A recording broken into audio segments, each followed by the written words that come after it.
Pemirsa, terima kasih pian masih bersama kami. Berita selanjutnya mengabarkan Bank Pembangunan Daerah Kalimantan Selatan mengajak insan media yang ada di Banua untuk meningkatkan kompetensi wan menyaring informasi bohong atau hoax dalam gempuran era digitalisasi melalui sharing session menjelang pemilihan kepala daerah serentak 2024.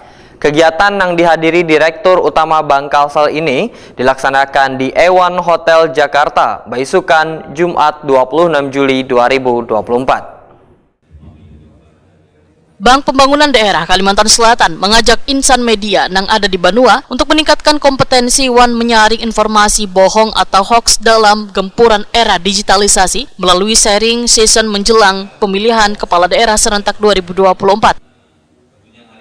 Kegiatan yang dihadiri Direktur Utama Bank Kalsel Fahrudin, Komisaris Bank Kalsel Syahritua Siregar, Kepala Divisi Sekretaris Perusahaan Firmansyah, Kepala Cabang Bank Kalsel Jakarta Agus, Kepala Cabang Bank Kalsel Paringin Fitri Hernadi, Divisi Manajemen Resiko Wan Kepatuhan menghadirkan narasumber Direktur Utama AJP Bumi Putra Irfandi Gustari, Koordinator Kanal Cek Fakta Tempo Inge Clara Safitri, serta Komisaris PT Freeport Indonesia Dr. Haji A.M. Fahir, dilaksanakan di Awan Hotel Jakarta, Baisukan, Jumat 26 Juli 2024.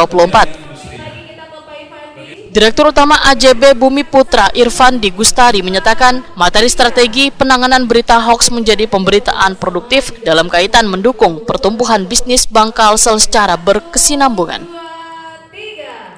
Menurut Irfandi Gustari, penanganan perbankan dengan media harus ada komunikasi wan edukasi kepada insan media agar ada kesepahaman tentang perbankan. Tapi bagaimana memanfaatkan justru Pak situasi politik itu kembali Pak, kita balik. Ini setiap kabupaten kita punya. Nah, dulu saya kan di 2 provinsi Pak Rio dan Turki. Koordinator Kanal Cek Fakta Tempo Inge Clara Safitri menyatakan sulit untuk mengenali konten hoax lantaran informasinya sangat cepat menyebar. Tipe informasi hoax menurut Inge Clara Safitri adalah satire atau prodi lucu-lucuan. Kontennya menyesatkan nang sengaja dibuat untuk membingkai sebuah isu atau menyerang individu, serta kontennya aspal nang seolah-olah konten asli padahal palsu. Berita konfirmasinya dan klarifikasinya kalah. Kasat mata dan biasanya informasi bedanya bisa bedanya dia membagikannya. Direktur Utama Bank Kalsel Fahrudin Wahitakwan di Prima TV menyatakan kegiatan sharing session sebagai bentuk kolaborasi Bank Kalsel dengan insan media bertujuan untuk meningkatkan kompetensi wan menyaring berita-berita hoax terutama jelang Pilkada 2024. Sehingga insan media diharapkan, ujar Fahrudin, semakin jeli menyaring atau menangkal berita hoax.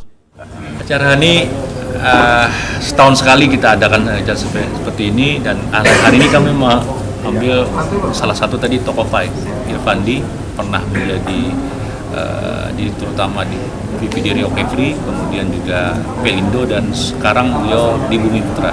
Hari ini pun kita undang juga Pak Fahir, mantan Menteri Luar Negeri ya di era Pak Jokowi yang pertama, kemudian juga sekarang Sekretaris Jenderal Palang Merah Indonesia dan Komisaris Freeport.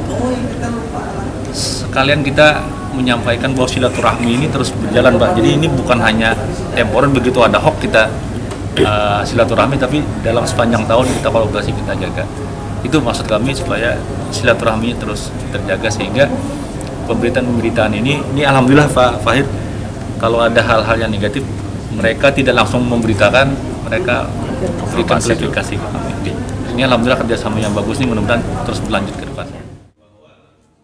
Komisaris PT Freeport Indonesia Dr. Haji A.M. Fahir menyatakan isu besar dari Bank Kalsel kada di hoax, tapi justru melihat kontribusi Bank Kalsel mengedukasi publik.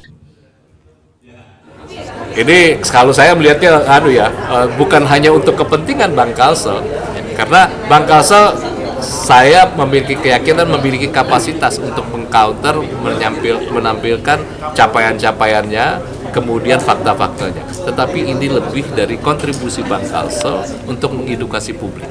Kalau saya melihatnya lebih seperti itu. Jadi sudahlah, sekarang ini kita kembalikan kita kan masyarakat agamis ya. Nah, salah satu yang sangat dimurkai baik oleh Allah dan Rasulullah itu adalah kebohongan dan fitnah. Jadi ini kita mudah-mudahan kita bukan menjadi bagian dari itu, malah kita yang mengedukasi masyarakat jangan cepat-cepat. Jadi salah satu yang menjadi tugas kita itu adalah memberikan bekal kepada anak-anak kita, generasi muda kita mengenai bekal untuk menyaring, memilah dan memilih yang benar. Dalam kesempatan ini, jajaran direksi Bank Kalsel mengapresiasi keberhasilan Bank Kalsel Cabang Paringin atas pengelolaan program Corporate Social Responsibility terbaik 2023, mulai dari pinjaman tanpa bunga kepada warga hingga bantuan sembako gratis. Untuk program CSR alat Habsi totalnya 168 juta rupiah diberikan kepada kelompok Habsi Belangan pada April 2023, sedangkan sembako gratis kepada warga sebesar 620 juta rupiah yang digelar pada April hingga Mei 2023. Untuk program CSR Sanggam Babungas totalnya sebesar 4 miliar rupiah dengan penerima manfaat sebanyak 109 nasabah. Ini dia, kita ambil fotonya terlebih dahulu. Hitungannya 3, 1, 2, 3. Cabang untuk alokasi Pemkot dan juga Pemkot. Untuk CSR sendiri, Bank Kalsel selaku perusahaan perseroan berkontribusi. Untuk CSR sendiri, Bank Kalsel selaku perusahaan perseroan berkontribusi.